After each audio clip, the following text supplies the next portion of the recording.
Hi, in this quick tutorial, I will demonstrate how to delete a record in database when we tap on a list view item and update the list view.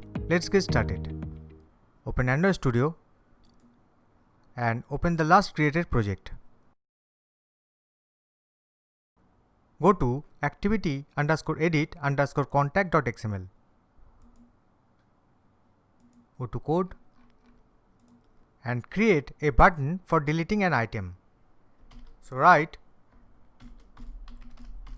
button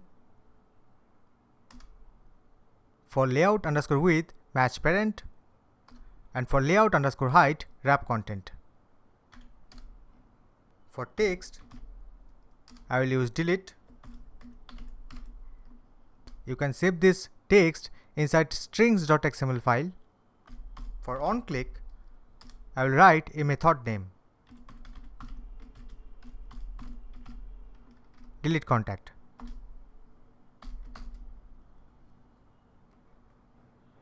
Click here and press Alt Enter and select Create Delete Contact in Edit Contact activity.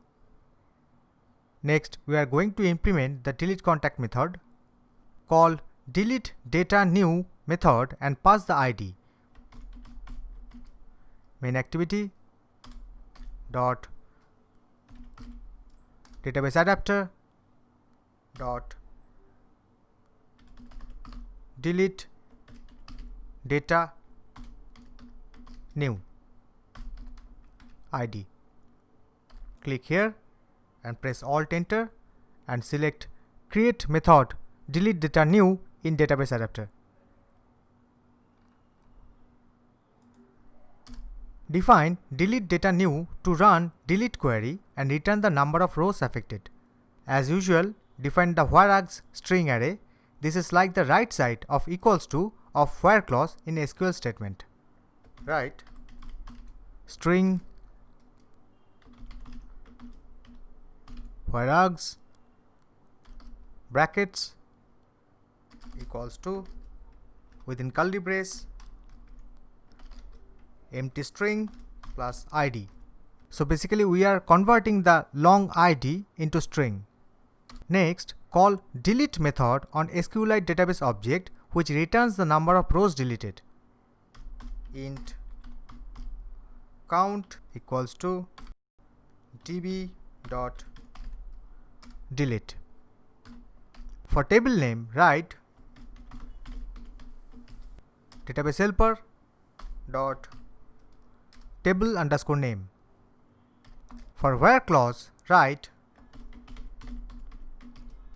database helper dot key_row ID.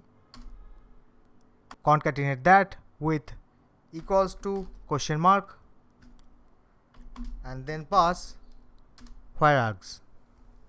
Finally, return the count. If you need it, you can use it in the caller method. Return count. Also, change this to int.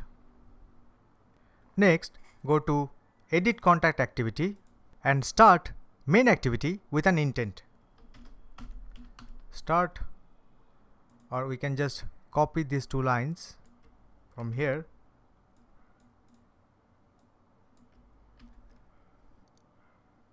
Run the app to check the output. I am going to click the first item, hit delete key.